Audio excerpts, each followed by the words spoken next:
Are you ready? Jamie Markley, David Van Camp, and Scott Robbins. We just become best friends. Yep. Making sense of it all. Now I get it. And having some fun. Lighten up, Francis. This is the Markley, Van Camp, and Robbins Show. I'm Jamie Markley. That's David Van Camp. There's Scott Robbins. Yep. Much to get to today. So we look like a bunch of jerks. Not just jerks, weak jerks. Yeah, well, so Donald Trump has been indicted for the third time. We have multiple people on the record talking about Joe Biden's corruption, and Republicans are just kind of sitting on their hands with all of this. They see what's happening. They do their little hits on Newsmax or Fox News or whatever, and they talk about how terrible this is for the country, that Donald Trump is going. They're not willing to fight back. And I, for one, am really frustrated, and I know Donald Trump is frustrated by this. Saying, hey, it's time to impeach? Is that what they're wanting? Come on, let's go. Seems like you got the receipts. Yeah. You got the proof. Here's Donald. When they indicted their political opponent, and they did that, I said, now the gloves are off. He is a crooked, incompetent thief. And he shouldn't be allowed to be the president. And the Republicans better get tough and they better get smart, because most of them look like a bunch of weak jerks right now. They do. Like, what is this, Kevin McCarthy sort of saying, well, yeah, I mean, we're very close to the maybe opening up the preliminary investigation into an impeachment inquiry and blah, blah, blah. What are you waiting for, man? That's a good question. I don't have the answer. You're looking at me like you want an answer, and I'm sitting here going, I don't have an answer for you, David. I did. I honestly don't know. thought that they'd go hard now, but they're not. Well, I mean, the last time we would have all talked about this, which has been, 10 days ago, it looked like it was getting close. Yeah. But, I mean, for so many people that have been following this story, you've known the details for a long time. There are other people, say, let's just, for the sake of argument, say independents, others that pay attention to news every once in a while, are starting to figure it out. But we've been in this so long, it's like, let's go. Yeah. Something's got to give here. Well, they're still playing this game like they want friendly press. Well, what is the biggest reason that you've heard that they haven't indicted yet, or they haven't gone after impeachment? That's a great question. I haven't heard a good answer to that. I heard Nancy Mace kind of trying to have it both ways, like she usually does, where it's like, well, I think we do have these things, but we can't rush into it because we can't, we can't Not be like looking the for her to lead anything. Right. I mean, I made the comparison last week. It's like somebody jumps you in the street and they're kicking you in the groin repeatedly, and you're saying, yes, but I will only fight in a stand-up manner, the way that my boxing coach taught me to do when I was but a lad. No, man, they're curb stomping you right now. It's time to start, hitting below the belt. Let's go. Yeah, I hear things like, well, the investigation's going to play out, and there's going to be more hearings, and we're getting to the bottom of this. All of that, it seems like you got enough right now. So we'll see where that goes. Couple of updates, some major American cities. They're not good updates. No. We'll start with Portland. Yeah, we have another example of how disastrous progressive policies are, thanks to the chaos in Portland. Red Castle Games, it's a card shop, board game shop. It's in southeast Portland. It was ransacked over the weekend. Someone smashed in the front door, and for the next 4 hours, several people would just kind of mosey on in and steal stuff. This is the third time in 2 months that shop has been broken into, and the owner talked with K2 News about what's been going on. Okay. They stole some product, and then it proceeded throughout the next 4 hours or so of individuals just coming in, and some stole significant amount of products. Some, you watch the video, it looks like they're shopping. They pick up a game, look at it, decide they don't want to steal that one, but they'll steal this one. Yeah. That's so mind-blowing that you have that gosh. amount of time. Usually it's go and get what you can, get out of there. Yeah. Yeah, you're talking about thieves and people robbing. I don't really want to play. Yeah, let me look at this one. I don't think I want that. So anyway. We're going to be forced to make an insurance claim this time. The last few burglaries I've not, because I'm really afraid that I'm going to lose my insurance. If they drop my insurance after it and there's another break-in of this scale, I mean, that could be the nail in the coffin. Like, at some point, tell you. there's only so many resources, and and they exhausted are exhausted. Before it got to the point where it is now, as far as Portland, the vibe was pretty laid back and cool. The whole keep Portland weird thing. That dude is the most calm you could possibly be after what just happened to him and his business. I know. Like, yeah, I've been slow walking making insurance claims because I don't want them to put me out of business, but now I have to because they stole like $25,000 worth of stuff. Yeah. Okay, so that's Portland. Then you have Chicago, where, you know, they had teen night apparently last weekend, where, I mean, I don't know if you happen to see the video. I think you guys were talking about it last week. The whole teen takeover. Yeah. Oh, And they're looting all over the place. Yeah. In what's supposed to be a nice part of Chicago. Okay. So this gets brought up. There's one big concern that the mayor has. New Mayor Brandon Johnson. Yeah, he's a great one. We gotta watch the way we word this, okay? Because we don't want to hurt the feelings of people breaking the law. Gosh. You don't want that. You can't call this sort of mob action. Okay, this was from a CBS Chicago report. Listen. When someone characterized it as mob action. That's not appropriate. We're not talking about mob actions. I didn't say that. Hold on a second, okay? Respectfully. These large gatherings. What? These large gatherings, just hold on a second, y'all. I promise you, we have time to talk. Oh. It's important that we speak of these dynamics in an appropriate way. This is not to obfuscate what is actually taking place. Are you joking me? You got $25 for working the word obfuscate in there, though. I had a family reunion at Lake Conroe one year. That was a large gathering. Dude, this is looting. This is stealing. We got to be careful the way we talk about it. You've gone with this nonsense before, just like the mayor before. Remember, Chicago couldn't wait to get rid of Lori Lightfoot because it was a disaster. They put in somebody worse. Mm-hmm. We talked about it at the time. Listen to the way this report goes on. This was the scene near Roosevelt and Canal Sunday night. Groups looted a convenience store. More than 36 teenagers were arrested, along with a 12-year-old and at least one 20-year-old. Store owners say it was the second such incident in that area in just the past few weeks. And today, Mayor Johnson commended Chicago police for the way they handled it. Okay. To the best of their ability, I believe that they attempted to engage with our young people, with community partners, giving as much warning. Boy, it's early in the week for you to be exasperated and then throw up during the show, David. To engage with community partners and mealy mouth. No, man. You got to send in somebody who is a little carefree with a baton. All right? Yeah. Baton to the back of the skull time. That's the only way you put a stop to this. Messages need to be sent. Yes. Giving as much warning as they possibly could. And, unfortunately, arrests, were made, and unfortunately, some damage was caused. And are you the joking? level of sensitivity and patience that our officers expressed, I'm appreciative of that. If I'm trying to run a business that's getting looted like that, I don't really want somebody to be patient and kind. I want them to get these animals out of my store.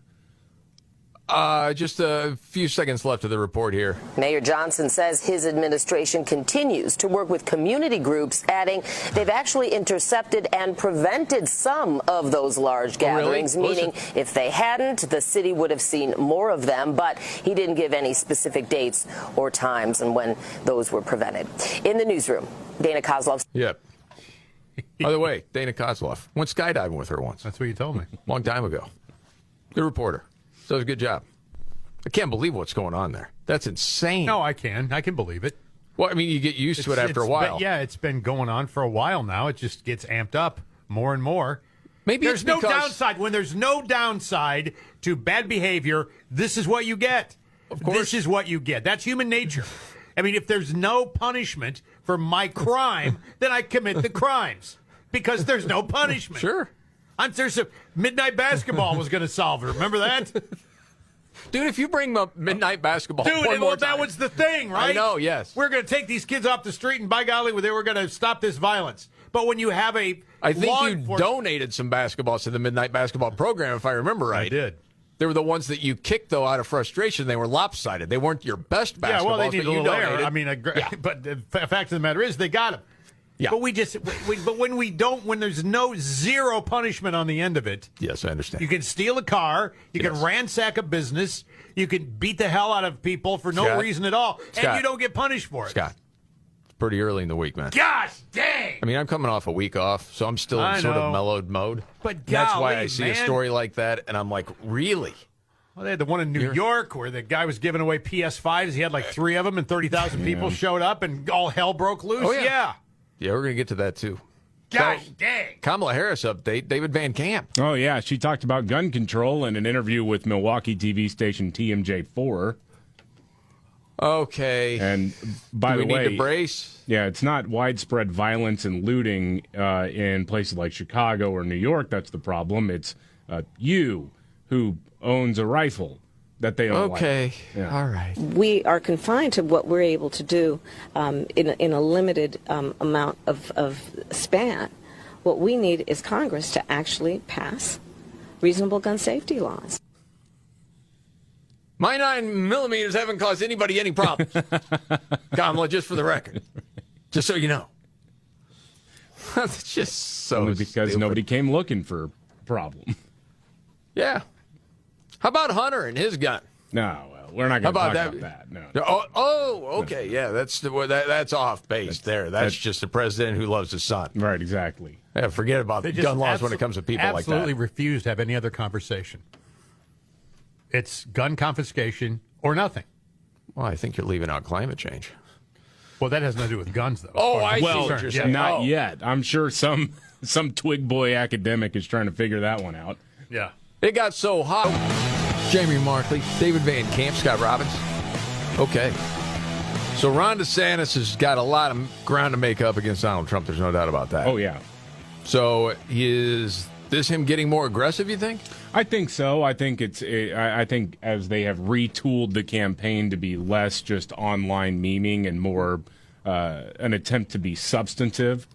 Mm-hmm. I think he's getting out there more. He was on the Today Show this morning. I mean, he's trying to get more visible and really going after Donald Trump, not on insurrection or anything else like that, but on the policy issues. And he brings up COVID and a whole lot of other things. This was during a town hall in New Hampshire where he was asked about the personal attacks that have been launched on him by Donald Trump. Okay. You know, one of the things I think about the former president, and I appreciate he did do a lot of great things, and I was a big supporter, but he's running in 2024 on the things that he promised to do in 2016 and didn't do. He said he was going to drain the swamp. He did not drain the swamp, not even close. We ended his presidency with Anthony Fauci running the country. You couldn't even fire Fauci, and so now you're going to go drain the swamp? Give me a break. Time out. Kudos to Van Camp. Mm-hmm. You called it a long time ago. You should have been his campaign advisor a long time ago. Well, I'm not his campaign advisor now either, but no, that's clearly the biggest vulnerability for Donald Trump. On the way out the door, Trump gave Fauci a medal. That's a fact, and so, you know, like I said to somebody who had complained to Scott last week, it's like, well, if that doesn't bother you, then that's fine. That's your right. But you're crazy if you don't think that's going to be something that Ron DeSantis brings up at every single possible moment. I believe he should have been doing this a long time ago. I think the tone and tenor has changed with DeSantis. I think he's coming out guns blazing a little bit now. Well, I think it's smart for him to say, hey, appreciate a lot of what he's done as a president, but here are the differences. Well, you can't tiptoe around it anymore. No. I mean, and you David can tiptoe around it for a while. Thing. Fear of, all of a sudden rejecting a certain area of the party. You got to go ahead and go. Dance with who brung you, man. Who are you? Yeah, you got to be true to yourself. Yeah. Yeah, I think that's that true. That was an absolute be who you are moment right there. I agree. All right, it goes on. Give me a break. He said Mexico was going to pay for the border wall. Do you see the border secured? I see people coming in infinitum. He said that he was going to lock Hillary up, just like he's now saying he's going to do a special counsel for Biden 2 weeks after the election in forget about it. Don't worry about it. And then he actually said he was going to eliminate the national debt. He added $8 trillion to the debt. We've paid down our debt in Florida. He did more in 4 years than any president has ever done to expand it. That's the record we should talk about. Don't worry about, how he does his hair, how this, all that. We got to stop with that. Oh, yeah. I do think that's the way to go about it. Of course, the question is it too late? I don't think it's too late. No, My I don't gosh. either. No. It's August. Think about August 2015. Jeb! Exclamation mark. Right. You don't know what's going to happen. I almost forget about that one. It's interesting. This was a few conversations over the last week. And one the other night, talking to a guy who there's no doubt he'll vote Republican. And he flat out said, I will absolutely vote for Trump. But man, I think we got to move on. It's just too much all the time. And I knew what he was getting at. There's always controversy. It's gone to this other level now with what, the left's trying to do and Democrats in power, all of that sort of stuff. And I'll talk to a few people like that, but anecdotal conversations like that are not anywhere close to what the polling says.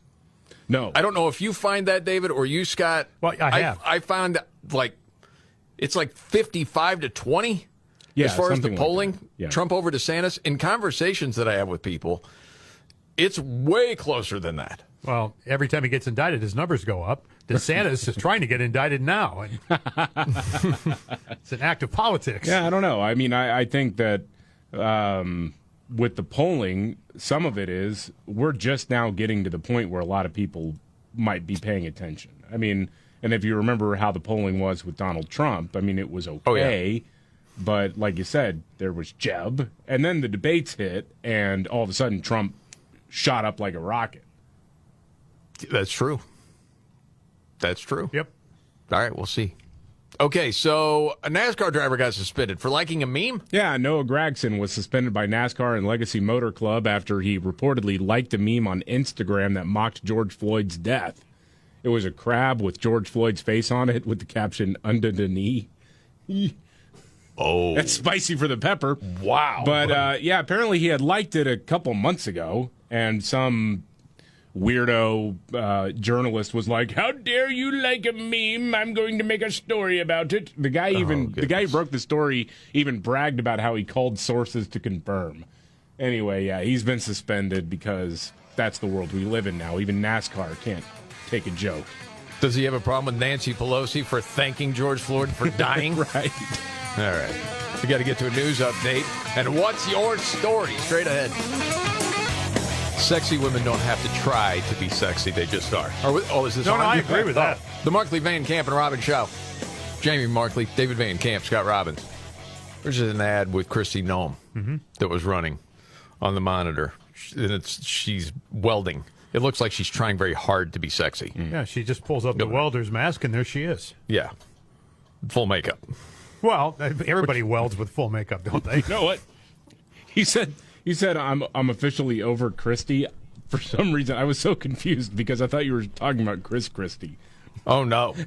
I just saw that. I'm like, really? Oh, I got a great Chris Christie story coming up, by the way. And part of the reason she does that is because, well, honestly, guys like Rob's like, "Oh, she's hot."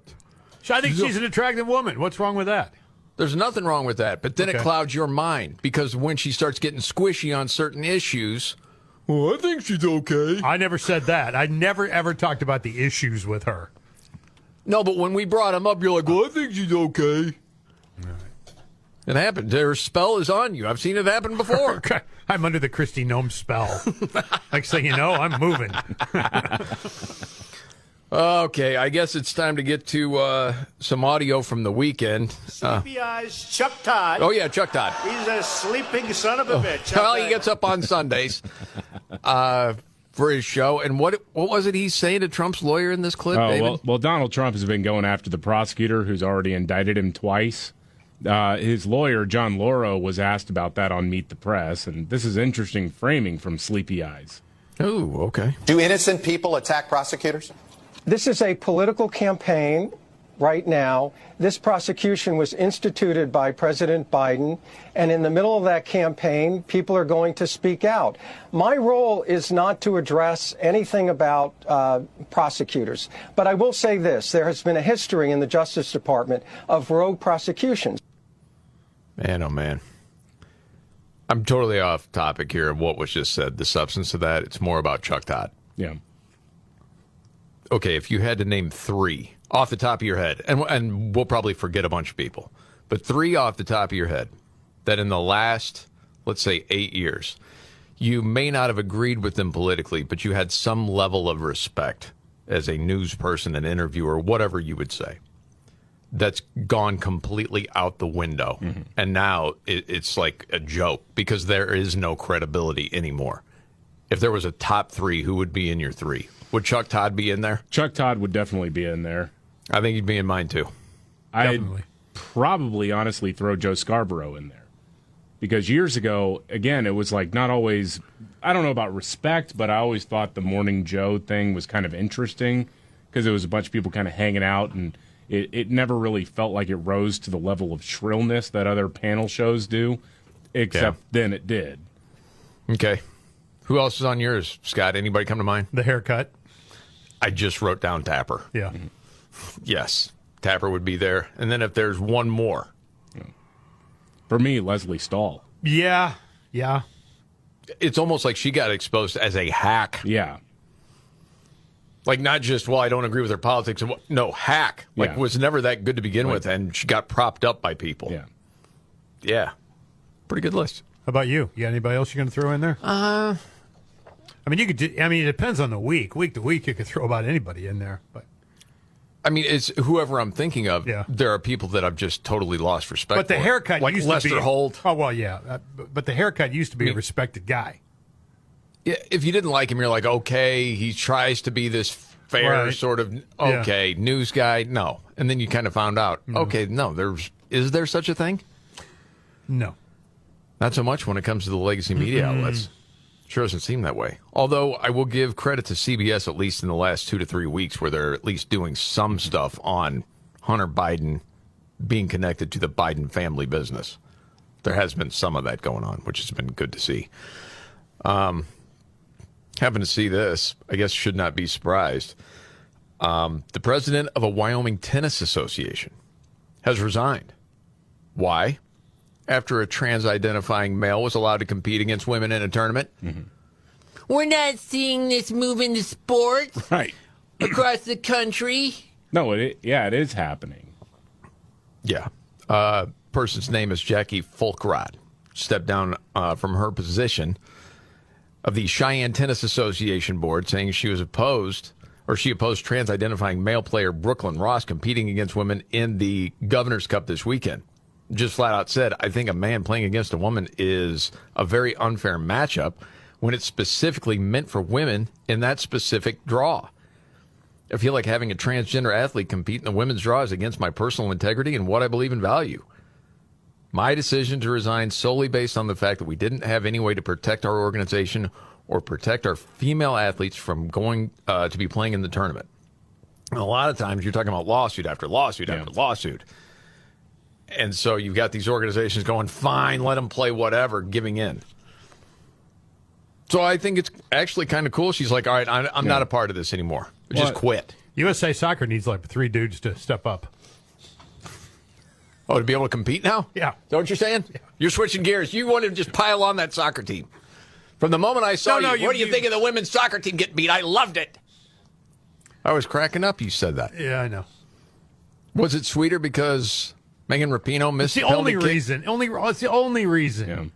I had a hard time with it because I thought, God, do I want to root against USA? And I thought, no, I want to root against her. And since she puts herself way above the team anyway. You rooted against the team. You did. Just own it like a man. Well, I told you I was conflicted in that it was a USA team, and I felt conflicted in rooting against them, but I did anyway. I've rooted against USA teams before when they're a bunch of jerks. So what? Yeah. Sometimes I don't want to see jerks win. This is part of it. I'm not going to feel bad about it. But you're like, oh gosh, please don't hit me up on Facebook and yell at me for not wanting the soccer team to win. Oh. That's not true. It is. I just think you need 3 sweaty big dudes to say they're women, and you start winning titles again. I don't even remember what the rules are. Well, Megan Rapinoe was like, "Hey, we need this. Hey, absolutely, no should problem be able to here. Play. None. Yeah, because she's ready She's to be leaving. done. Yeah. The thing is, with her specifically, if she never takes a knee during a national anthem, no one knows who she is, outside of people that are rabid fans of that sport. No, that's how she got her name. Yeah. Well, she won a Congressional Medal of Honor. Oh, and then it's all these endorsements. Yeah. And again, I mean, was she really that great? And honestly, I don't know, but from the way I understand it, no. Certainly not one of the all-time greats, but recognizable because she was doing what she was doing. They'll always remember your last play, Megan. They'll always remember it. But you know what, man? You put it like that. That is a terrible way to end a career. Yep. It's like that is. I can kick a ball over the goal. I can do that. So, I'm just saying. Oh, golly. She went to work for USPS, airmail department. Like, it wasn't even an incredible stop or anything. She just missed completely. Yeah. Yeah. I mean, I have seen that before. I mean, you see that. I don't see much soccer. But yeah, you got to give it a chance to go in, right? Yeah, you think. Oh, buddy. All right, that time of the show, going around the room. May not be the biggest story out. Challenge where you can get the light bulb actually into your mouth, but you can't get it out because your jaw, for whatever reason, locks up. Yeah. And so he was like, no, I bet I can get it out. Well, no, you can't. You can break it, but then you've got broken glass in your mouth, and that's not fun. So the guy went to the hospital. They had to dislocate his jaw to get the damn thing out. Oh, damn. He said, yeah, I heard about the challenge online. I didn't think it was true, and I wanted to see it for myself. You idiot. At least Uncle Fester put the other side of the bulb in when he made it light up. Are you going with an Addams Family, Joe? That's it. You have to be a certain age, I guess, to get that one, but hey. People love the boomer humor. Yeah, I know. I got it. Well, you laughed. We're like, here we go. It's an Addams Family reference. Yeah, well, Fester was funny. By the way, you know what I'll do for my story since you brought up this thing with the jaw and the dislocation? All right. You see the Major League Baseball fight over the weekend? I did. Tim Anderson of the White Sox? And he got hit by sort of this side punch. And it dropped him. His knees buckled and boom, he went down. You don't see that all the time. No. Well, they squared off, too. Well, he threw his glove down and he's ready to box. Yeah. And he throws a punch, misses, throws another one. And then the other dude, was it Cabrera? No, it was, I can't think of his name. You're the baseball guy from the Guardians. Yeah. And he came up and just real quick underneath, and it was like he's made a fist, but it's the open palm part of the fist and the side of the jaw. And then he went down. Ooh, that hurts. So, yeah.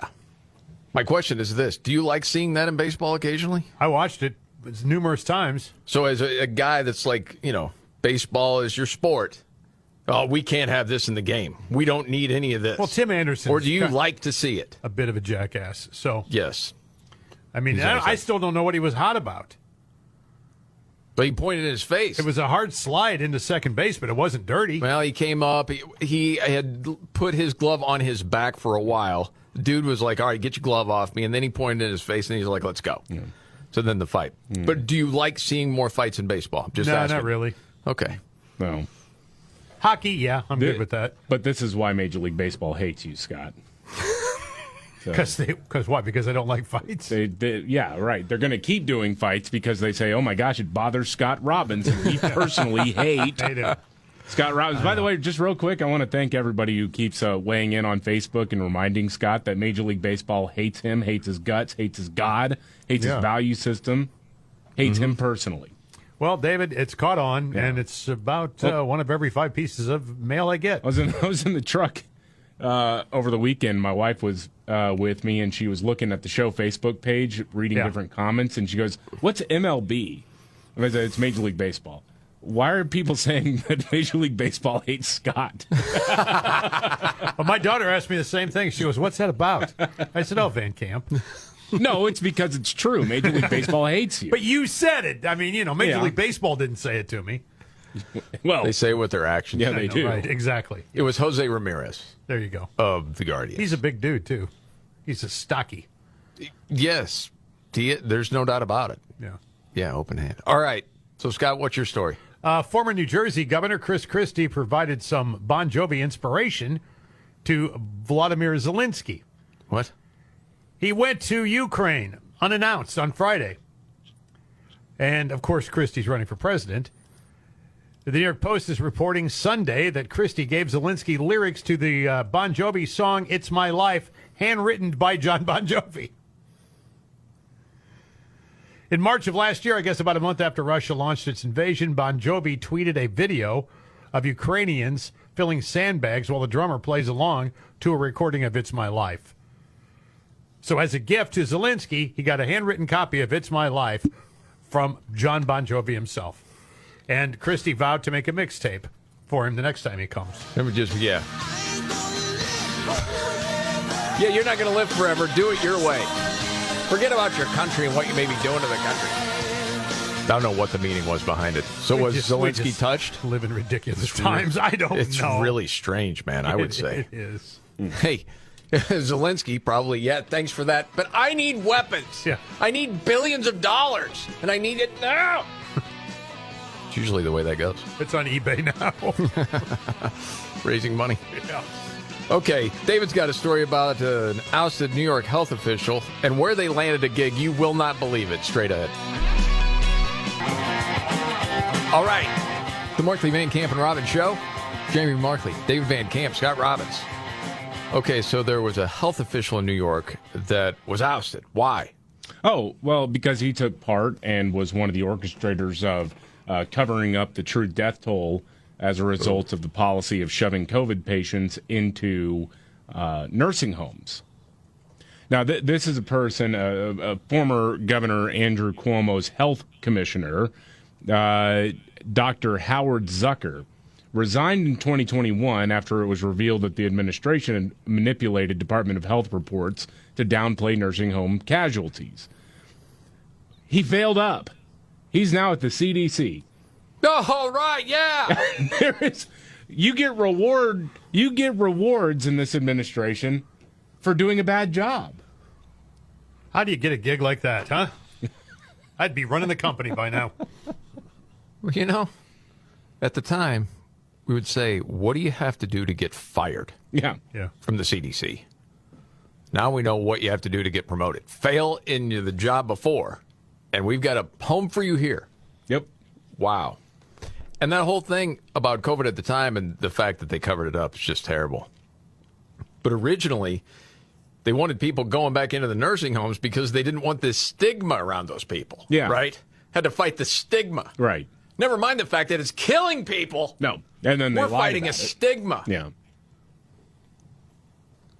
It's just, how many lawsuits, too, do you just don't hear about from family members of people that died in those nursing homes? I was thinking of the weather lady on Fox. Oh, Janice Dean, yeah. Janice Dean. Holy smokes, man. Just terrible. Man, oh, man. Okay. On a lighter note, saw this story. This is kind of amazing. That if you think you got a good night's sleep, it actually matters more than getting a good night's sleep. Have you heard this? Wow. Mind over matter, then? Yes, and this was a research project done in England using Fitbit-style monitors to track people's sleep patterns, and then they compared the data to notes each person kept about how restful their sleep felt and how moody they were the next day. And it turned out when they just thought that they had a good night's sleep, they were more likely to be in a good mood. Yeah. And if they thought they didn't sleep well, they were more likely to be in a bad mood. Well, didn't matter what the actual data said, it's how they felt about it. Right. See, Jamie, I know that you have some trouble sleeping and whatnot, and sometimes you get a little grumpy, and sometimes maybe you get a little bit borderline abusive to Scott Robbins when you're a little grumpy. I keep telling abusive? What kind of wussy are you? You can't take it? Who, me? I can tell you didn't get a good night's sleep last night just by that line. I keep telling you, bro. Fine. You got to cut out the negative self-talk. Listen, I think we all know the story here. You got to show up. You got to play. Okay, you got to play. That's just part of it. Don't have time. Oh, I'm going to hurt my feelings. I hit the wrong button. Don't hit the wrong button. Stop it. Hey, I didn't get it. I don't want to be drug into this. All right? I don't. Are you ready? Jamie Markley, David Van Camp, and Scott Robbins. We just become best friends. Yep. Making sense. Jamie Markley, David Van Camp, Scott Robbins. Okay.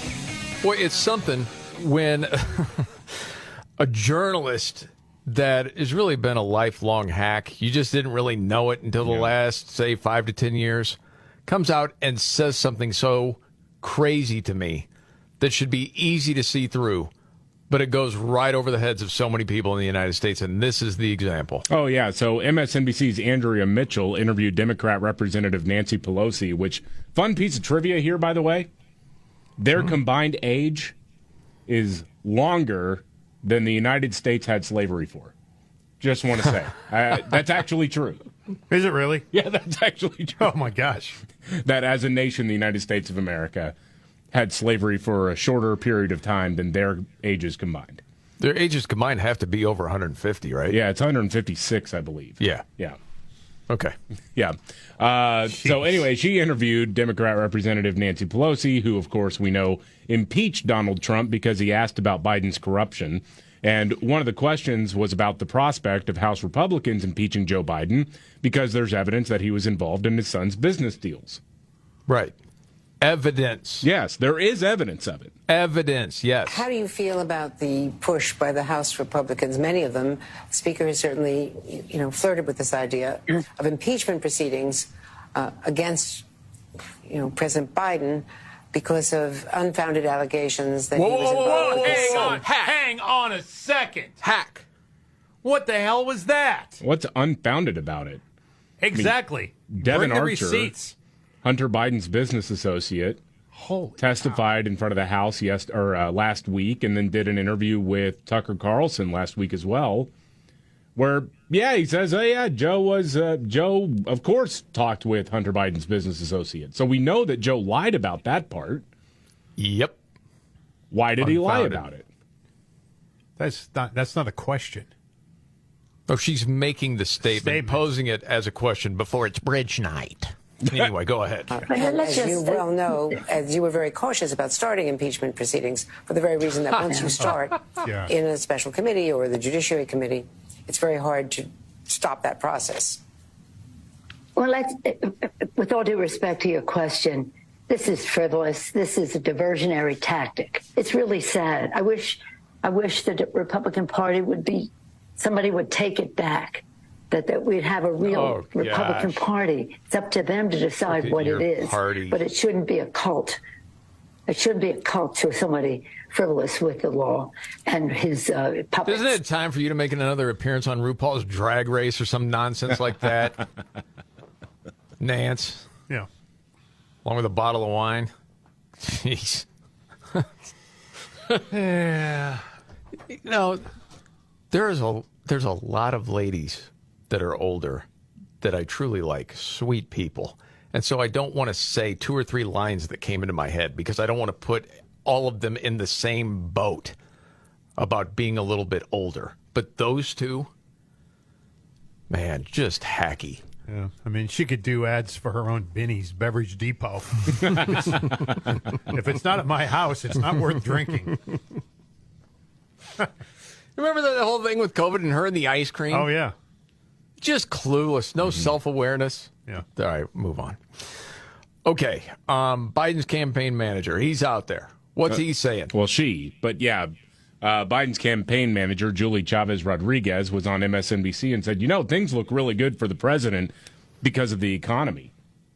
I don't know if you knew about that. What? But, everybody's loving it. No, actually, they're not. No, they're not, but... Look at the polling, for crying out loud.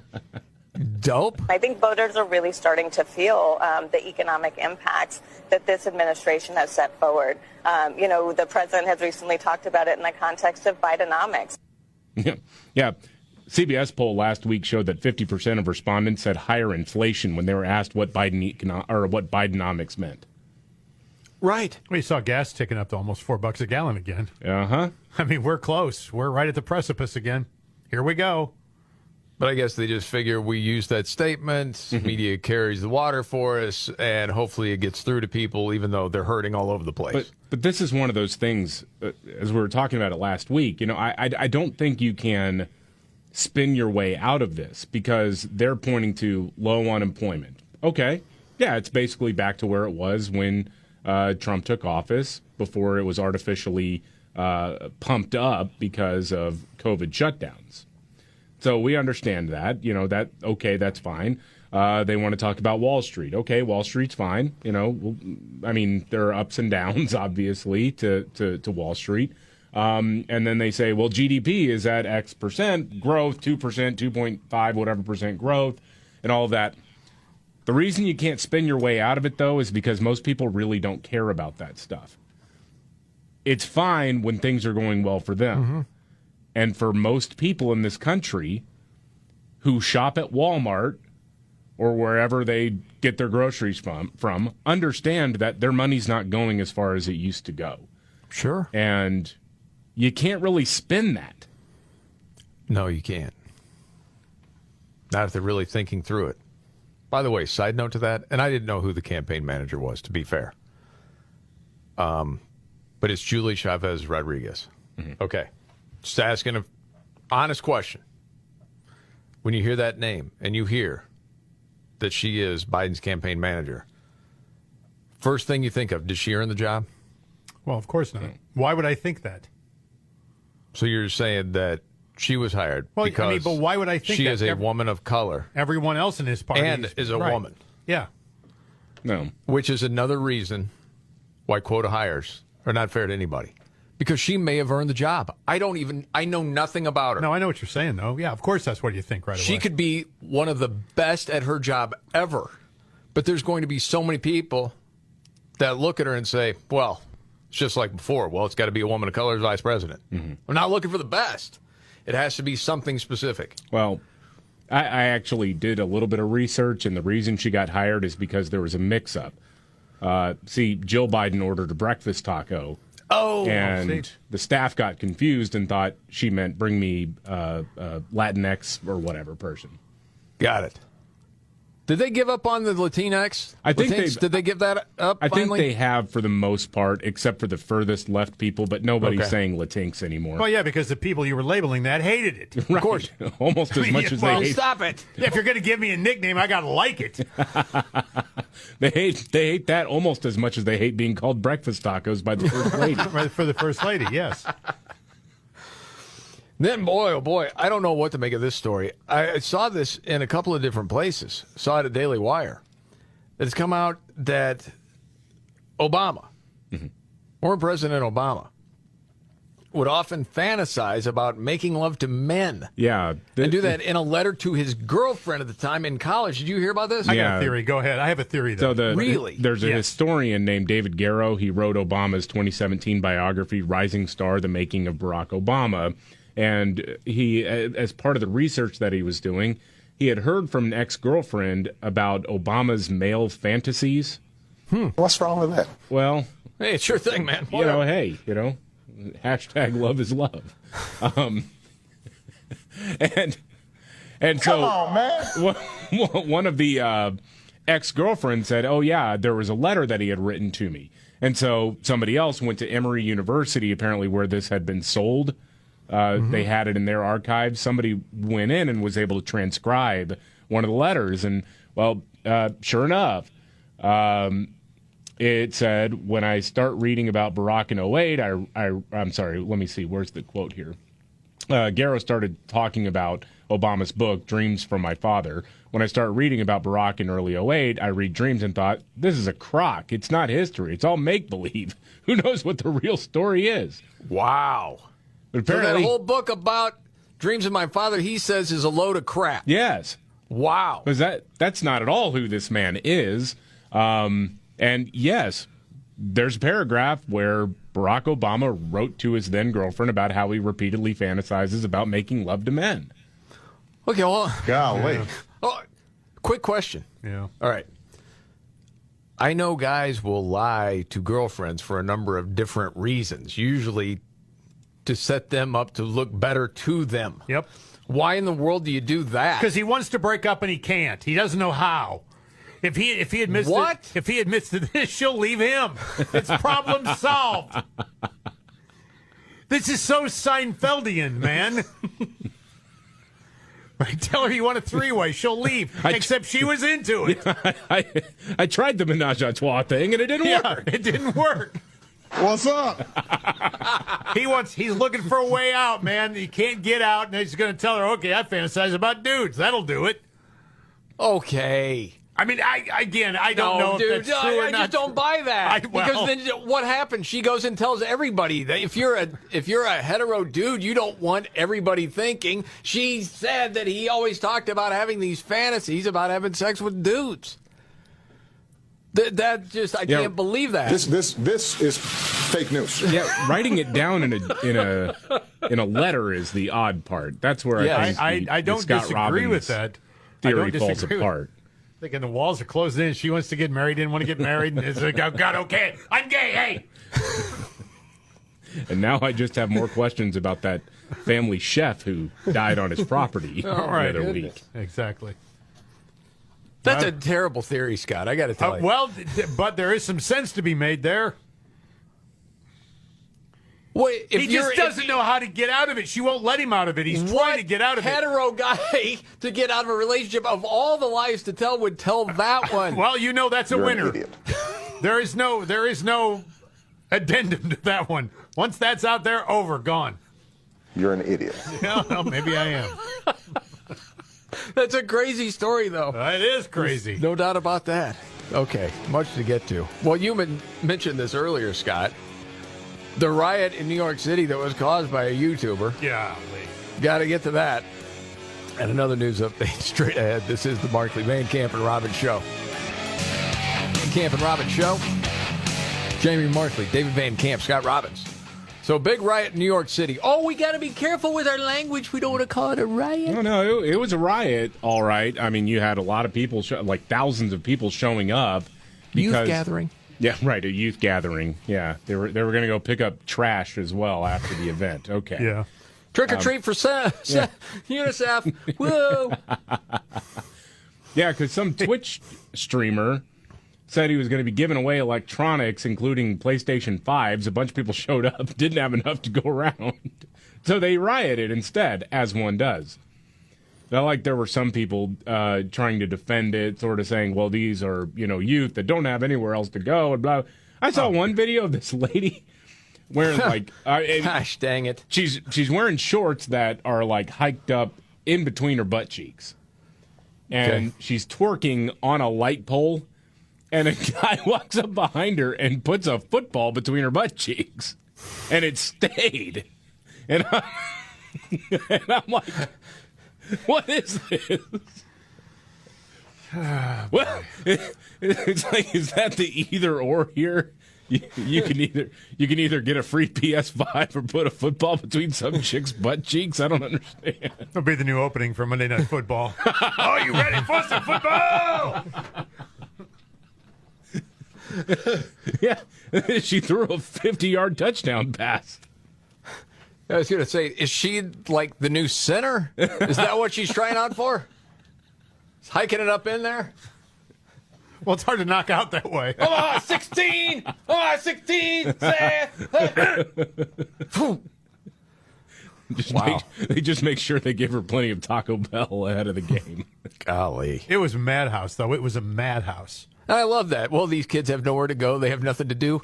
Dude, you grow up in a small town in the middle of nowhere, right? And you got some kids that don't have anything. I mean, dirt poor. Okay, they jump up on a car and start stomping on it. You know what happens? There's a beating coming. Oh, yeah.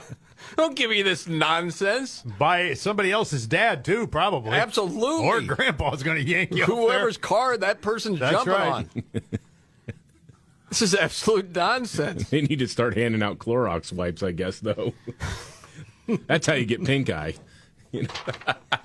Well, yeah. You handle the football afterwards and lick your fingers. Oh, stop it. Golly, why do you do that? Well, you got to get a better grip on the ball, Jamie. Well, if I'm going across the middle and you're throwing that, I'm alligator arming that son of a... I'm not getting my hands on that ball. Intercepted, and he has monkeypox now. That's a costly interception. Yeah, it is. By the way, speaking of kids, I saw this. Maybe you guys have. That there's this new trend called Gen Alpha. It's kids that are born in the early 2010s. This is what it says in the story. That Gen Xers are already not getting their jokes, and it makes them feel old and out of touch. I call total bullcrap. Yeah. Okay, so that means that the oldest of Gen Alpha would be 12, 13 years old, right? Yeah. All right. What 18-year-old says, I feel out of touch because I don't get the 12-year-old lingo? No one ever. This is some dope writer that just got out of college. Yeah. That writes this piece, and then it gets picked up by all these national publications. No, it's either that or it's a parent whose kid is a total nerd. That could be too. Yes. Oh, man, another story, just on a lighter note. Just get rid of this all at the same time. Did you see the story about the 57 triathletes that got diarrhea after a triathlon championship in England? Yeah, they were last spotted playing catch in New York City.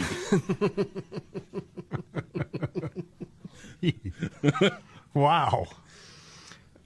Apparently, the race included an ocean swim. Sometimes you'll see that, which is always crazy to me because it's like just mobs of people all trying to swim. You know, this. Apparently, that water may have been filled with raw sewage. Oh, boy, buddy. Oh, no. Gosh dang it. Oh. Gosh. Everybody's got a price. Okay? Swimming in an outhouse. 25 grand, you swim through it? No, hell no. No. $50,000. Well, yeah, I'd do it. Yeah. I get pink eye. That's the worst that can happen to me. 50. See how fast it changes? There's no way I wouldn't. 25. 50? Okay, maybe. You can take part of my foot, too, from the flesh-eating disease.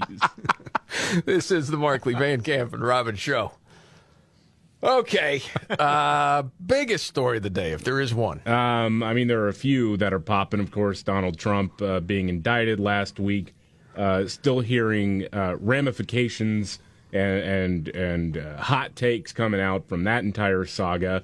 The prosecutor is ordering or asking for an order of protection because of something Donald Trump put online, like "we're coming for you," that kind of thing. And so here we go again. You know, it's a frustrating situation all around.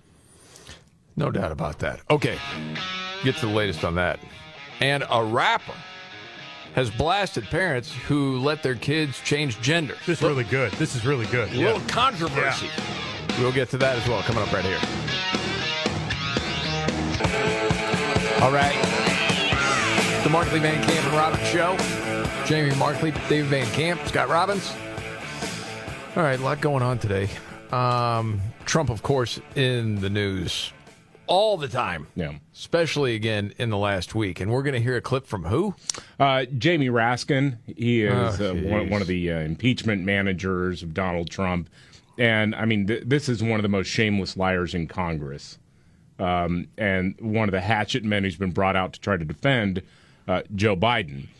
So Trump's been indicted 3 times, and yet polling shows he's still competitive with Joe Biden. Yeah. Liberals can't believe this. They can't wrap their heads around this, which is one of the reasons why Joe Biden has sent his DOJ to go after Donald Trump as much as possible. Yeah. Well, conservatives can't understand anyone that would vote for Biden again. Right. No. How could you? No. So Chuck Todd on Meet the Press asked Democrat Representative Jamie Raskin how this is possible. Okay. Let me ask you this. Why do you think a thrice indicted former president is neck and neck with the current president? Well, it's a great question. I wish that Lincoln were around to pose it to him, because it's his political party that they've dragged into the mud here. I mean, that was a pro-freedom, anti-slavery, anti-know-nothing, pro-immigration party, and now it's become a cult of authoritarian personality. And, you know, even the candidates running against Trump dare not challenge his clear betrayals of his constitutional oath. Oh, my gosh. Well, nonsense. The silver lining is that he is probably the most high-profile Democrat to acknowledge that his party was pro-slavery. Yep. They usually don't want to do that. Yeah. Interesting. It's absolutely true. Thank you, Raskin. They step in it a lot. Yeah, they do. Well, they do it. It kind of slides right by you, though. I mean, David pointed it out, and I'm glad for that. But it's one of those things where you start evoking Lincoln, and you go, "Oh my God, here we go." I know. You know. But the whole thing, at least right now, to me, when you take a step back, okay, with Biden, my goodness, most people that will vote for him don't think he should run. Yeah, the only guy that was alive when Lincoln was president. So you have that. No, I know. I get it.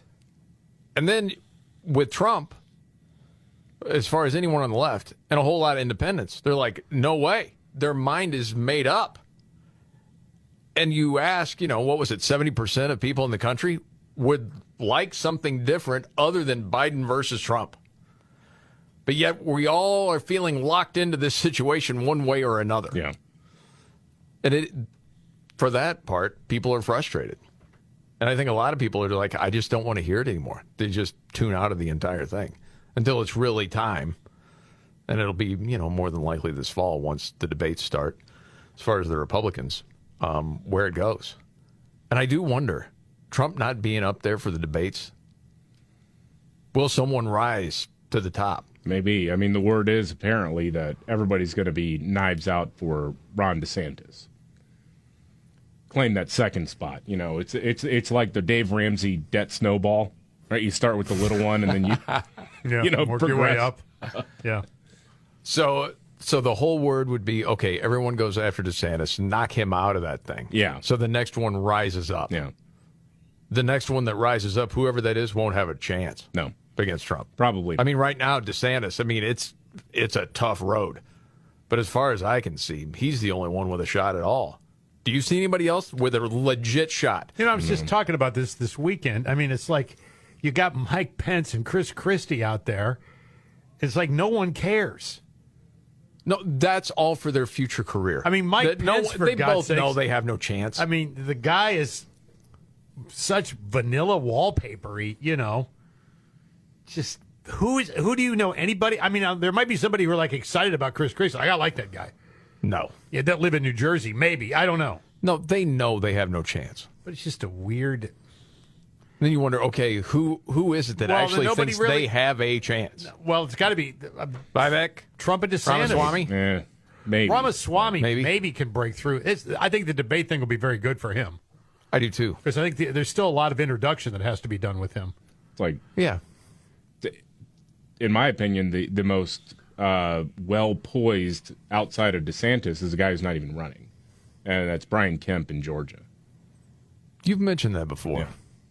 There's Youngkin, too. Yeah, I don't know about Youngkin. I don't know if he meets the tone of the moment. But, I mean, Brian Kemp, another guy who pretty easily won re-election in Georgia despite all of the slings and arrows his way, despite going up against Stacey Abrams again and that machine. And in a place where, again, the Trump-endorsed candidate for Senate lost, Herschel Walker, but Brian Kemp cruises to re-election. I mean, but I don't think he wants it. I don't think he wants any part of it. I think he's good where he is. That could be. All right, switching gears. I mentioned a rapper came out, was very critical of parents who let their kids change genders. That's Neo. Oh, Neo. You've been a big fan for a long time, Scott. Huge fan of Neo. Of course. Thought this was interesting. So he is on Vlad TV with Gloria Valez. I'm not familiar, but I certainly saw the clip.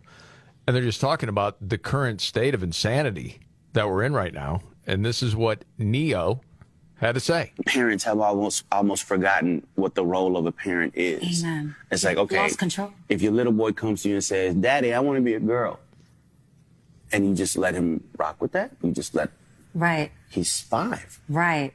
And where did he get that if from? If you let this 5-year-old boy decide to eat candy all day, he's going to do that. Exactly. Like, when did it become a good idea to let a 5-year-old, let a 6-year-old, let a 12-year-old make a life-changing decision for themselves? Right. When did that happen? Right. Like, I don't understand that. I don't get that. Yeah, so something we've talked about, I don't know how many times. Sounds like just regular conversations people have all the time. Yeah. Right?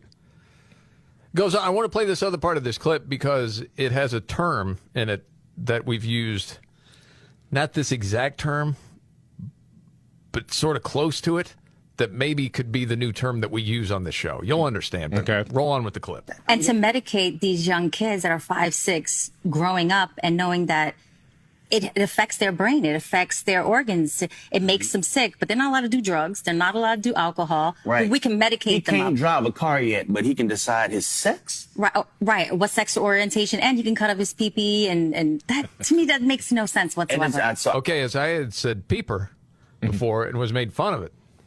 Just trying to say something that would be, I don't know, family friendly without saying that, penis. Is that a better word to use? Just the pee-pee? The pee-pee, she said? When I woke up this morning, I had no idea on this show that I would hear the term cut off his pee-pee today, but I have. She did it in a very non-offensive way, in my opinion. Right. We can medicate he them. He can't drive a car yet, but he can decide his sex. Right, right. What sex orientation, and he can cut off his pee-pee, and that. Yeah. Yeah, it's the way people talk, Mm-hmm. Well, unfortunately, he bowed down to the mob. Did he really? I hate to hear that. Really? Yeah, he did. Well, I saw his statement, but maybe I didn't see the whole statement. What's the statement? I'd like to express my deepest condolences, or my deepest apologies. After much reflection, I'd like to express my deepest apologies to anyone that I may have hurt with my comments on parenting and gender identity. I've always been an advocate for love and inclusivity in the LGBTQI plus community, so I understand how my comments could have been interpreted as insensitive and offensive. Gender identity is nuanced, and I can honestly admit that I plan to better educate myself on the topic so I can approach future conversations with more empathy. At the end of the day, I lead with love and support everyone's freedom of expression and pursuit of happiness. Oh, man. Yeah. We all need money. Yep. Neo, we all need money, but do you need it that bad? The craziest part is, though, you hear the backlash against Dave Chappelle. Yes. You hear the backlash against Bill Burr. Those two guys are basically at the top of their game now. Yes. The backlash against J.K. Rowling. Mm-hmm. She's still making bank. The only people that care are the dorks in some corner office somewhere who has a millennial or Gen Z assistant or social media manager who has convinced them that because a couple of blue-haired freaks freaked out on Twitter, they need to do something about this. The audience doesn't care. The audience, for the most part, probably agrees with him. Absolutely. Yes, 100%. But that's an agent and a management team coming to Neo saying, hey, man, here's the statement. If you don't make this, we're going to lose A, B, C, and D. The same way, what is it, J.K. Rowling, for the Harry Potter, whatever is going on, she's scrubbed from it. Yeah. I don't know if you saw that story. I just happened to see a blurb. I can't even speak more to it than that. She is left out of the club now in a lot of ways with the Harry Potter stuff, even though she invented it. Doesn't care, but she's financially secure. I don't know where Neo is. A lot of these people feel like they still need to be making money, and so they're like, okay, I'll make the statement. Like, oh my goodness. Because initially, there was a follow-up where he was doubling down and said, first and foremost, I condemn no one. Your life, your kids, your choice. I was asked a question, I answered it. My opinion is mine. I'm not asking anybody to agree with me, nor am I telling you what you can and cannot do with your children. I stated my opinion on a matter, and that's that. Why should I care if my opinion upsets you when you don't care if yours upsets anyone? Opinions aren't special. I'm like, okay, fair enough. But then it's, I need to do the work. Yep. That's what I heard in that statement you said, David. Pretty much, yeah. I'm just over here wanting to start a new style of Looney Tunes or Warner Brothers cartoons, and I'll have a French skunk named Pee-Pee Adieu. Very 2023, my friend. Bid adieu because it gets cut off. Yes. Yeah, it's too bad. It's really sad. Well, it could become its own character.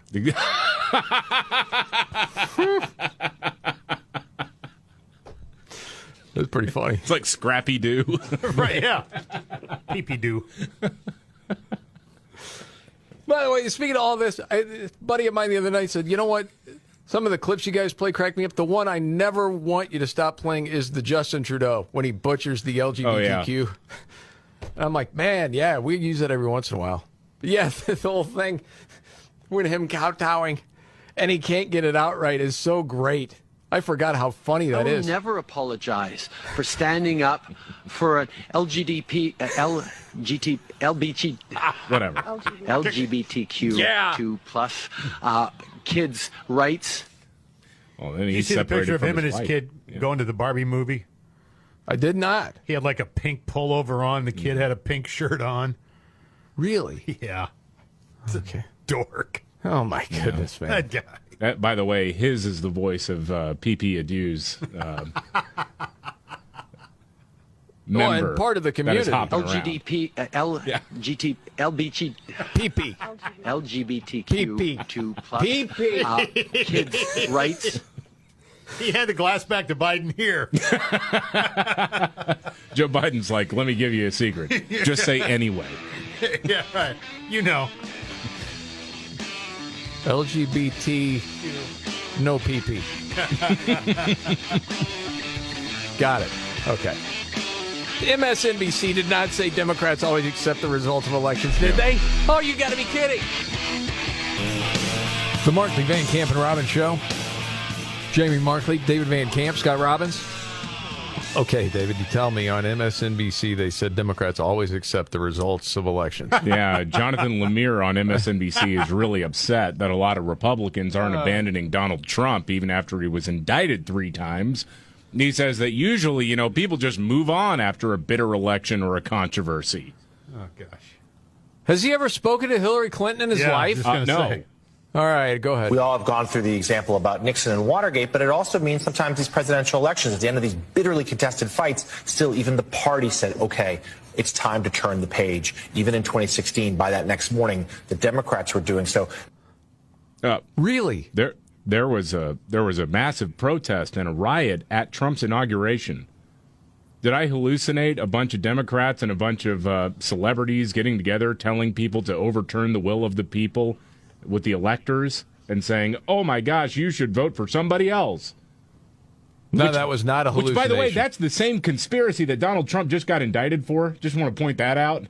Yeah. This whole idea of pressuring people in the Electoral College to vote in a different way. Hold on a second. Hold on. I want to hear this. I believe he knows he's an illegitimate president. Yep.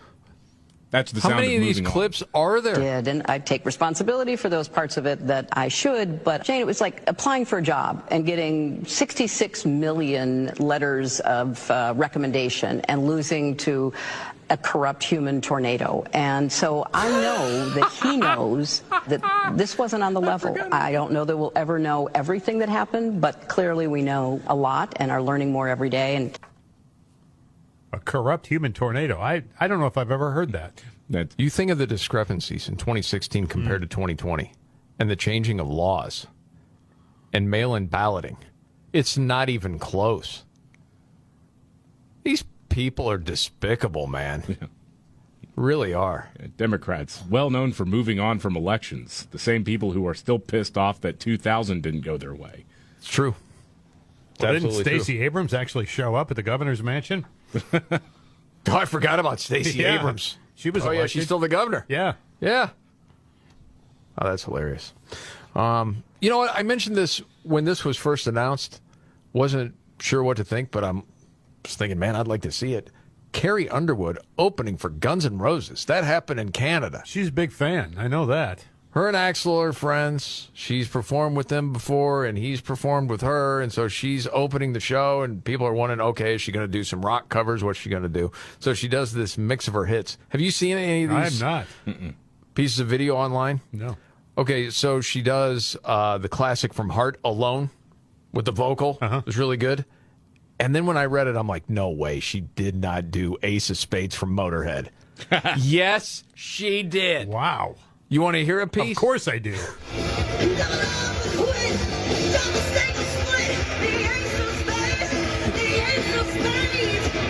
She's selling it, man. She's like into it. But there's something strange about it. Yeah.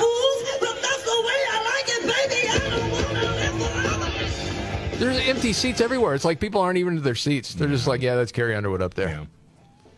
Now, she's opening for GNR in Nashville. I got to believe people will be into that. I think, yeah, probably there. I mean, Canadians. That's Canada. Yeah, they hate women. So. Wow. Well, no. I'd like to see it. I think it'd be a lot of fun. Apparently, no threat to get kicked off the tour. This is the Markley, Van Camp, and Robbins Show.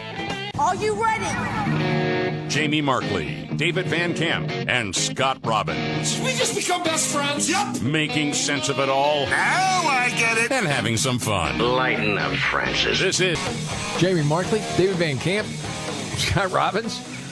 Okay, David, you have something for us. I haven't heard it. No. Scott hasn't heard it. But we're going to be enlightened here to find out why we don't like Kamala Harris. Yeah, so there's a woman named Ashley Allison. She worked on the Biden-Harris presidential campaign and, of course, is now a CNN commentator. Okay. It's the revolving door, isn't it? Yes. And they were talking about, I guess, Nikki Haley, who's running for president in the Republican primary, said, we can't afford a Kamala Harris presidency. And I think that's true. And so on CNN, they were kicking around the fact that she is the least liked vice president in history. By polling, yes. Yeah. Absolutely. All right. I think that this is happening for a couple of reasons. Okay. Most people don't know what vice presidents do. And now she is a history maker. She is a woman. She is a black woman. And it's the easy thing to do to say she's the attack dog, go after her. She was not put in charge of the border. She was put in charge of the root causes and going down to Central and South America to discuss what is happening. And she... You all right? No, I'm not all right. That's garbage. She was put in charge of the border. Well, border czar. Yes. Well, the old man gave her the title. Yeah, put her in charge of working with regional partners to decompress what's happening at the border. So they want to play a semantic game. Yes. So like, well, she wasn't put in charge of actually like sitting at the border and telling people to not come in. Right, but why do you go for the root causes, right? Why was she tasked with trying to figure out how to solve the root causes of mass migration? It was in order to solve the border crisis. Of course. And by the way, where are we on that anyway? Yeah, right. They never wanted anything done about it because they wanted everyone to come through. And we all know it. And, of course, why do people want to come? Because, I'm sorry, they live in crap-hole countries. Oh, guys, you can't say that. Everybody knows it's true. It's stupid. All right, go ahead. And numbers have shown the border, everyone admits our immigration policies are in crisis. It's not because of Kamala Harris. It's because we have not been able to find bipartisan reform. Okay. Oh, time out. She was all for open borders, man. Yeah. When she was running for president. So you better believe she's to blame. She's part of the problem. We all know the election, our voting systems are broke. We have a president who won't even, or a former president who won't even acknowledge that he lost the election. That's not because of Kamala Harris. But my final point will be, she is taking it outside of Washington, D.C. She is done with us, the pundits, and she's going to the people who will actually elect her. She's talking about the issues that women care about, abortion. She's talking about, I'm not going to debate Ron DeSantis on slavery. There is no debate there. And I appreciate it, and I think you will see her numbers start to increase, and people will be accepting her of the job. It's just nonsense. Based on what?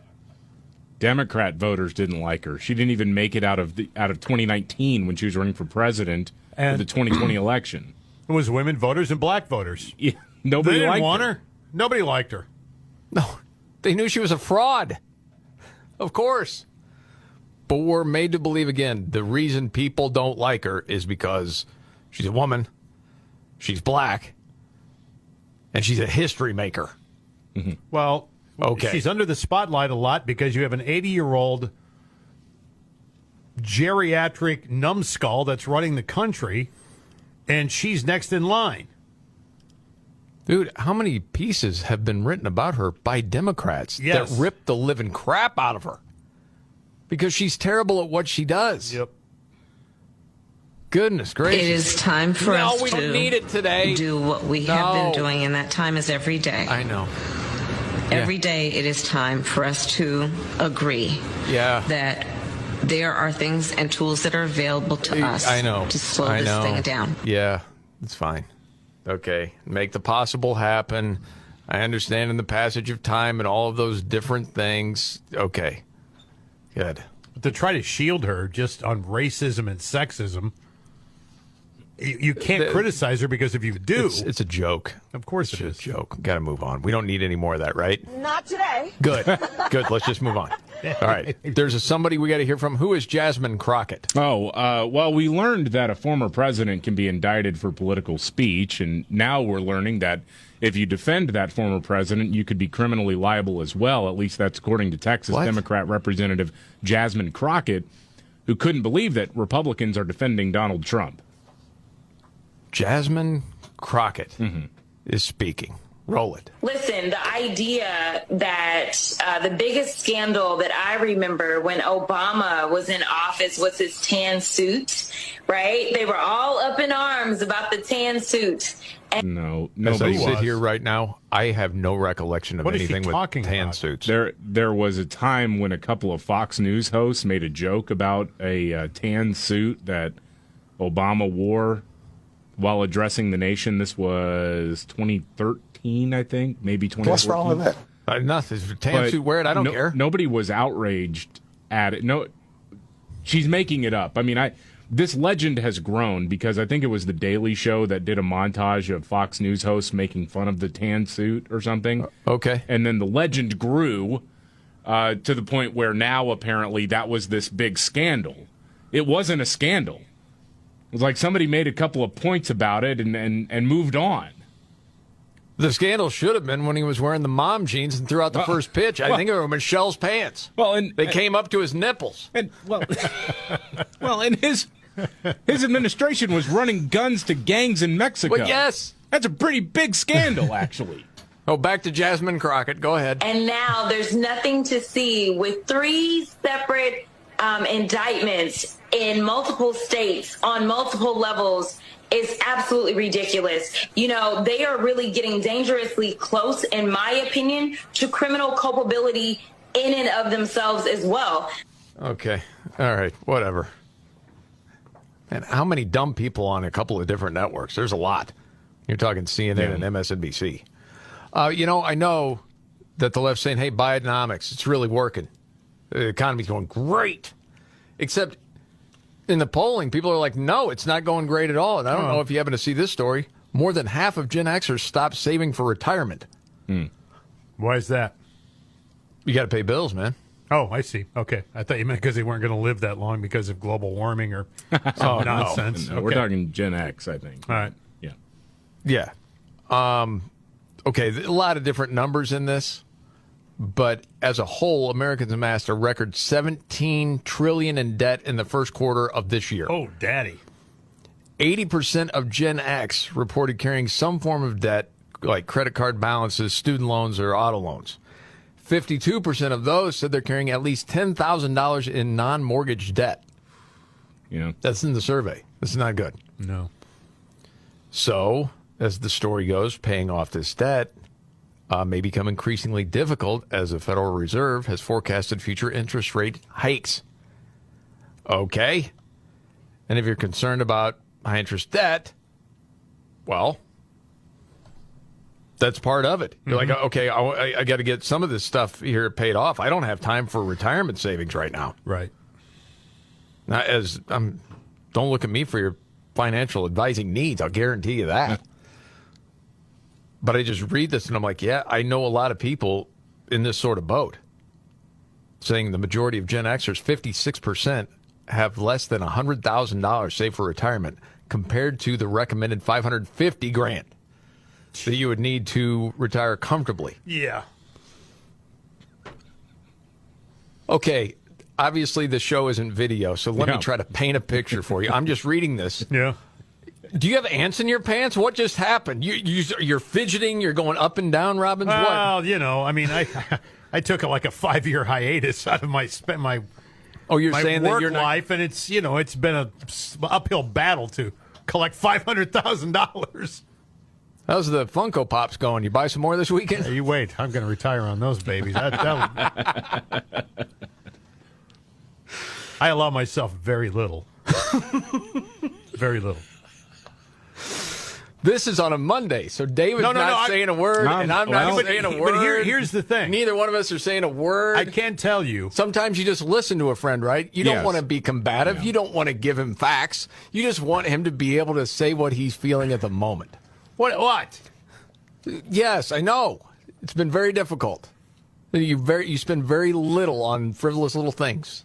I buy Funko Pops occasionally. Yes. Not all the time, occasionally. Yes. Anything else you want to add on to that?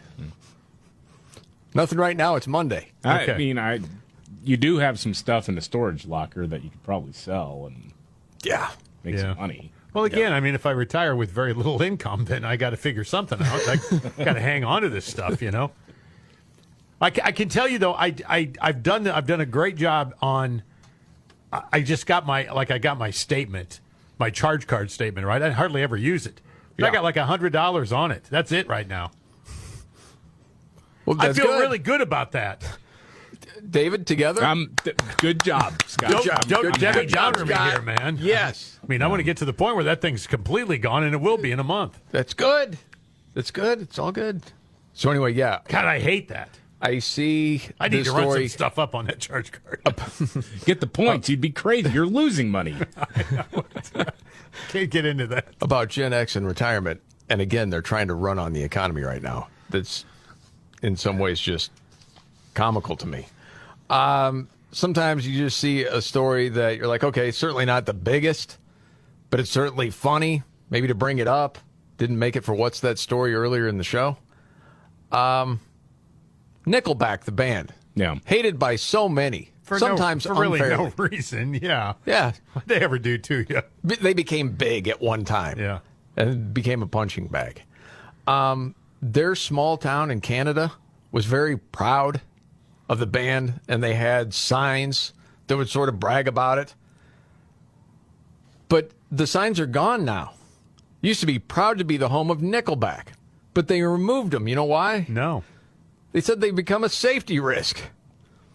So the mayor said too many Nickelback fans were stopping on the side of the highway to take photos or selfies with the sign. It caused congestion and other problems. Well, that's probably true. Isn't that amazing? Yeah. You know what, man? I'm glad. I'm glad though that it wasn't something darker. I was bracing for this thing. Too. Like somebody was doing something because they hate Nickelback, and it's supposedly really cool to hate Nickelback. And like, the mayor said their music sucked, so I took him down. Yeah. That's why I brought it up, man. I'm like, oh, this could be really bad. It's actually, it's kind of nice. Hey, it's the home of the Nick. I know, right? We want to take our picture next to that. It's nice. You know, I got a Nickelback signed baseball. No, you don't. No, I don't. Of course, I'm not a dork. I don't either. Because you never met him. That's true. All right, much more to get to. News update. And Republicans are too good at debates. Said who? Straight ahead. The Markley, Van Camp, and Robbins Show. Jamie Markley, David Van Camp, Scott Robbins. News update, David Van Camp. Boy, this is one time when I'm going to really have to work overtime to self-censor here. Okay. The families of the 13 service members who were killed at the airport in Kabul during the disastrous pullout from Afghanistan, they are speaking right now. Congressman Darrell Issa allowed them a platform, gave them a platform to talk about what life has been like since their kids were taken from them due to this administration's incompetence. You know, obviously we don't have sound coming from the monitor because we're on the air. Mm-hmm. But every once in a while I've glanced at the news monitor to see different parents crying, and you can tell it's a painful thing. But I'm glad that they have a voice. Yeah. Can use it. Cheryl Rex, mother of Lance Corporal Dylan Merola, 20 years old, was killed. And she was the mother who Joe Biden approached and said, I know how you feel because my son died. And again, I'll never forget that moment listening to Joe Biden say he was doing the press conference, saying on the air, we know what that loss is like. And I have never been that genuinely angry at a president before because it's not the same thing. No. And she talked about that a little bit here. When Joe Biden our elected president entered the room. When he approached me, his words to me were, my wife Jill and I know how you feel. We lost our son as well and brought him home in a flag-draped coffin. My heart started beating faster, and I started shaking, knowing that their son died from cancer and they were able to be by his side. Also wondering how someone could honestly, be so heartless to say he knew how I felt a little over 24 hours and learning of my son's death. After this encounter, I have never had any personal correspondence, nor has my son been honored or his name spoken by this commander-in-chief. Not surprised by that. Yeah, but don't worry, guys. You know, you hear about this and the controversy surrounding the Afghanistan pullout. You know that Joe Biden was on the take with his crackhead son while he was vice president as well. Any day now, Republicans are going to get around to maybe thinking about impeaching Joe Biden. Yeah. Kevin McCarthy and all the other clown they're no different than any Democrat out there. I mean, it is just so frustrating here. You hear these moms and dads and other family members speaking about what happened, the attempted cover-up of why. Yeah, that was part of it, too. Oh, they all lied. What are we waiting for here? Austin, Millie, Kirby, Ned. No one's paid Biden. The price except for those 13 service members. Yep. Oh, and then with Biden, remember the time he's talking about, I think it was the economy and the war in Ukraine, but he says war in Iraq. Well, I say Iraq because it makes me think of my son. He died there. Yeah. No, he didn't. Well, because of that, or whatever he said. It's just war in Iraq and the impact on oil and what Russia's doing. I mean, the war in Ukraine, and thinking of Iraq because that's where my son died. Because he died. What? I don't know. Dylan Mulvaney gets to go to the White House. Yeah. Got time for that. Yeah, sashay up and down the hallway. Yeah. Oh, it is. And I mean, I'm looking right now. Dude, it's a gut-wrenching thing to watch and hear. But it needs to be said. People forget how bad this was just a couple of years ago. Any of the idiots behind this decision, none of them are there, though. Of course not. This is the Markley, Van Camp, and Robbins show. Okay, so that's going on today. Biggest story of the day. That, to me, may be it, but... That is a big one. Yeah, of course, there is also the never-ending drama with the indictment of Donald Trump, the third indictment of Donald Trump, and more people talking about how crucial this is that Donald Trump be thrown in prison forever because democracy will not survive unless the current president can lock up his top opponent. Hard to make that argument make sense, but they're going for it. Yeah. And I also wonder, is Legacy Media going to cover the Scott Robbins trifecta? Straight ahead right here. All right. The Markley, Van Camp, and Robbins show. Jamie Markley, David Van Camp, Scott Robbins. Sometimes on Monday we weigh it over dumbest things said over the weekend. There's a lot. Mm-hmm. We haven't even got to this John Dean clip yet. No, John Dean, he's one of the guys who went to prison over Watergate. He's now a CNN commentator because they were obsessed with saying that everything Trump did was worse than Watergate. Pretty remarkable. He believes Trump must be convicted or America is over. Okay. Democracy itself is really at issue in this trial. Good night. If Trump could get away with what he's done, what he's charged with here, and which I think most people and observers know he undertook these activities, then we don't have the democracy we believe we had, and we're in a lot of trouble, a heap of trouble. So. Okay. Can you tell me, I know their ratings are still in the tank. Is there somebody that's watching a guy like this that's just lapping it up like, oh, his story? Yeah. I mean. Yes, I take everything he says here with the utmost seriousness. Mm-hmm. This really is a grave situation our country is in. Absolutely, yes. So the criminal justice system is being tested. The Constitution is being tested. All the players are going to be tested because this is a really big deal. Sorry, I couldn't help but fall asleep there. Yeah. Sorry. You do start to wander a little bit. Okay. Yeah, sure, dude. Yeah, whatever. Jeez. And then Anna Navarro, did she actually say Republicans are too good at debates? Yeah. Yeah, so you may have seen something about this where there's going to be some sort of debate between Florida Governor Ron DeSantis and California Governor Gavin Newsom. Yes. Gavin Newsom issued the challenge, said, hey, we can do it on Hannity's show, on Fox, and now apparently Ron DeSantis has agreed to do it. ABC's Anna Navarro doesn't like the idea because she's worried Gavin Newsom will lose. Well, of course he's going to lose. He's going to lose, all right. Yeah. What Republicans do incredibly effectively, they do it when they come to this show, is pick fights and then use it to raise funds, raise their profile, and portray themselves like they are these champions and these warriors, and that's what DeSantis is. But if DeSantis is desperate for any headline. Hold on a second. They pick fights. Yeah. And then raise money. It's a debate. Yeah, those darn Republicans making good points at debates. How dare they? It's unfair. My truth is my truth, and I want it to be, and I want to play stumpy foot unless you say it's true. It's not the way it works. Hey, whiz.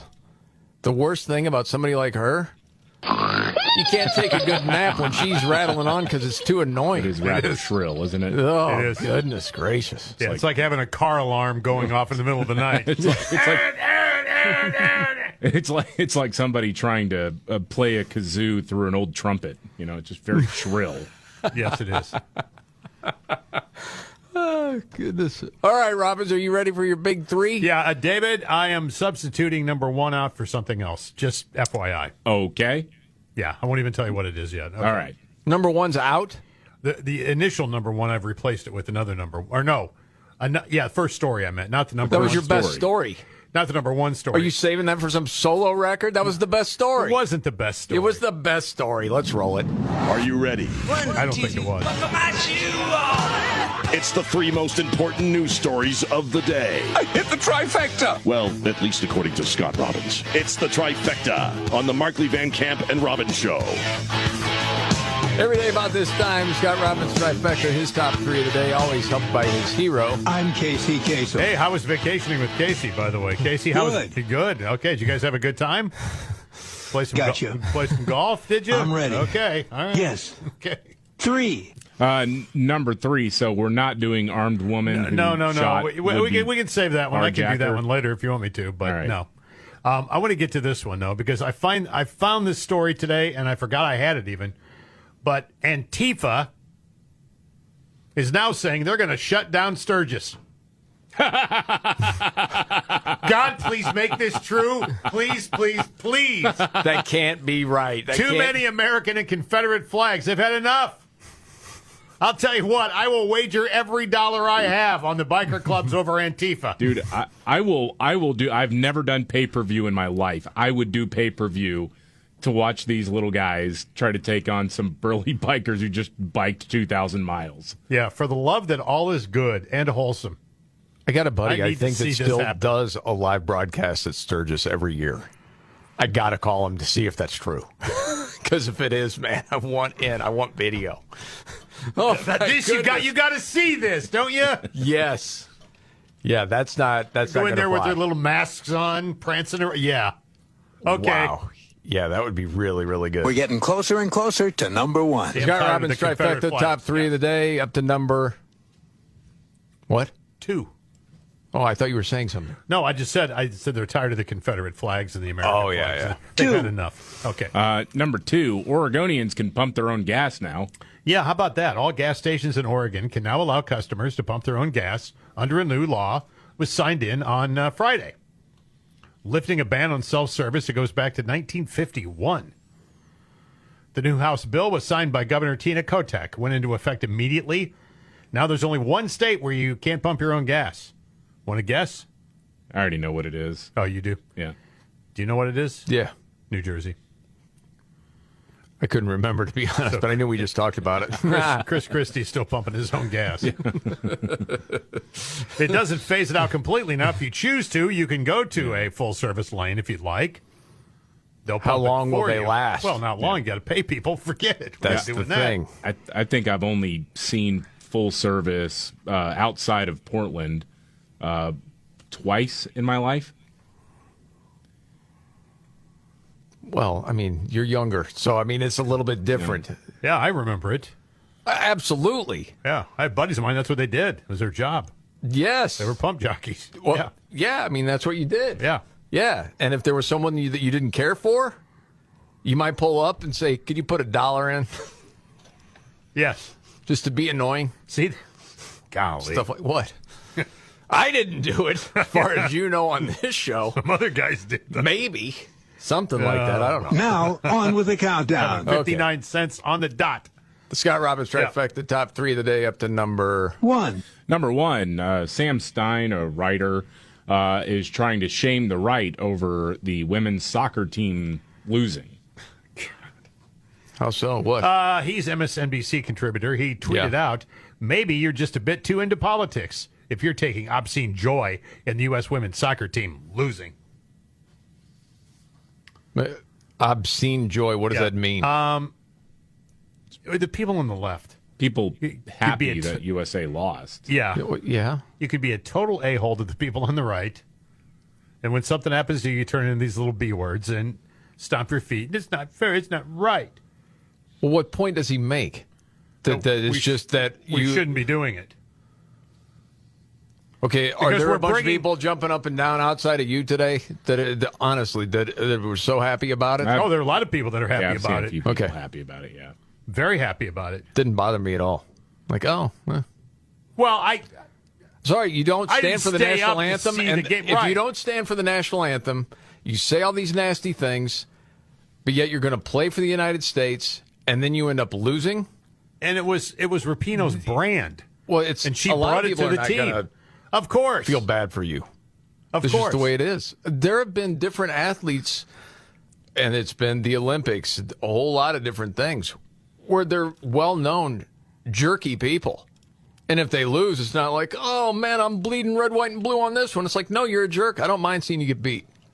Well, and for a lot of people, it's very difficult to separate the person from the team, from the work, from the music, from the movies, whatever. It can be, yeah. I mean, it's a difficult thing. Once you know where they stand and where they are, yeah, it makes it hard. And when they keep pounding the gavel at you and throwing it in your face, yeah. Well, at least to me, when you have whatever favorite team, if it's actually players on that team that you like and think are decent people, it is easier to celebrate than even when you win, but you know there's a couple of really bad people on your team. It can happen. Yeah. Just part of it. But it's like, do you listen to Bruce Springsteen records anymore? Or do you listen to, U2 records anymore? Whatever. Oh, if someone's just annoyed you. Yeah, if they just take off on a political stance that you're not down with and they keep driving it home, yeah. Yes, sometimes it sours the whole thing. It is. It's tough to do. That's just part of it. And there you have it. So I'm gonna have to take my Megan Rapinoe poster down now, I guess, huh? Was it signed?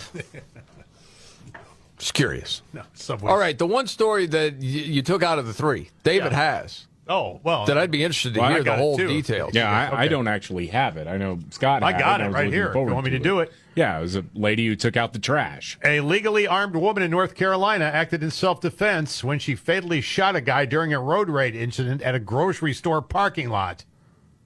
So how does it go down? Steve McLam, 49, fatally shot outside a Food Lion in Raleigh. This was Tuesday, by the way. We're just now finding out about it. Mr. McLam was the aggressor. He followed the other individual into the parking lot. Upon getting out of his car, approached her car and attempted to get in. She acted in self-defense. Attempted to get in the car. In her car. Open the it up. car. Yeah, and tried dude. to get into the car. She turned around and leveled him. Dead. A lot of times I hear level, I think they got punched. No, she shot him. Shot him. Killed him. Yeah. Yep. They said we're very fortunate we've got video of the whole thing, and there are plenty of witnesses in the area that saw it go down. The woman has not been identified. Legally owns the firearm. Yeah. No prior criminal history whatsoever. Under North Carolina law, individuals are permitted to use force to protect themselves. There you go. When there is a reasonable fear of imminent danger or death. And in her case, that works. Good person with a gun. Bad person tries to get in the car. Bad person dead. Wow, man. That's the thing. You don't know either one of these people, right? Nope. But you're a dude, and you're trying to get in the car? Yep. This woman? Sorry, man. You got to know better than that. Oh, yeah. Well, you're assuming that she has no way of protecting herself. I guess. You're I going to don't go know what after. you're thinking. You're going to pick on a woman because she can't fight back like a man would. You're thinking it's an easy mark, and it isn't. You ended up costing you your life, idiot. That's called equity, by the way. Yeah. Truly, that is equity. If a woman has the means to defend herself. That's right. Yep. Goodbye. Well, I guess that's pretty much it, Casey. Yes, thanks. Say la Appreciate vie. it. The Scott Robbins trifecta. Always fun, Scott. Well done. All right, we got to get to another news update. And then Nimrod's in the news. Oh, boy. Don't tell me the home burglar actually befriended the family dog. Oh, no. We'll get to it. All right. The Markley, Van Camp, and Robbins Show. Jamie Markley, David Van Camp, Scott Robbins. News update, David Van Camp. Well, the family of the 13 service members who were killed by a terrorist bomb during the disastrous pullout from Afghanistan a couple of years ago are sharing their stories in California, doing a hearing, talking about what they've been through, what the government did, what they didn't do, how they were lied to over and over and over again. Darren Hoover is the father of fallen Marine Staff Sergeant Darren Taylor Hoover Jr. and had this to say. In closing, I'm calling out Secretary Blinken, Secretary Austin, General Milley, General McKenzie, Lieutenant Colonel Whitehead, who could not give the order to the snipers to take out the bomber before he detonated his vest, and ultimately the president. Do what our son did. Be a grown-ass man. Admit to your mistakes. Learn from them so that this doesn't happen ever again. You all need to resign immediately. Wow. Our sons and daughters have more integrity in their little toes than every one of them combined. You owe it to our families here today, to the other Gold and Silver Star families that have gone before, and most of all to the veterans who have given so much for this country so that we have the freedoms that we enjoy today. Thank you. I just wanted to let that go, man. Yeah. Oh, holy cow. You know what's interesting? At the time, we're talking about how they should have been fired or resigned because it was a catastrophic failure. And I remember hearing from different people that served at the time talking about how gut-wrenching it was to watch it and to know that we failed on that sort of level. And when he made that statement, be a grown-ass man and admit your mistakes, own up to it. That's what every dad teaches his son. Yeah. Teaches his kids. Yep. You're going to make mistakes in life. When you do, own it. Take responsibility for it. And, man, that guy was right. None of them did it. Nope. No, they're still saying it was a success. Largest airlift in history. Oh, dude, we have clips among clips of them saying, yes, we're proud of the job that we did there. Yeah, John Kirby just said it like 2 or 3 weeks ago. It's unreal. Absolutely unreal. I'm glad he said what he said, that guy, today. All right, we got to get the Nimrods. Roll it out.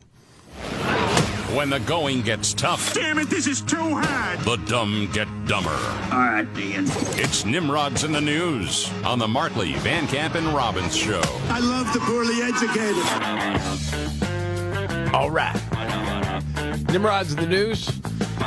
Got a few. Try to get to as many as we can in a short amount of time.